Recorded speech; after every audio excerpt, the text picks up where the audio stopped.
So my name is Giacomo Coppola and I studied the BBA, so the Bachelor in Business Administration. I'm class of 2020, so 3 years ago now. You know, business is all about the connections that you make and how much you can readjust to new environments and be able to reconnect with the alumni from maybe different sectors but still in the same path as you I think is always very good. I'm happy that was more on the career development side. I appreciate that we kept it real, but we're here for our career, to learn and to keep updated. So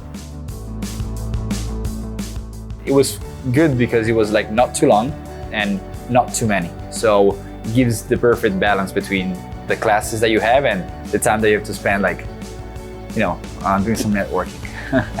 Hey, Sam, how are you? It's fun to think about a gala dinner, right? Everyone being very fancy. Great. Last question. What was the highlight of your weekend?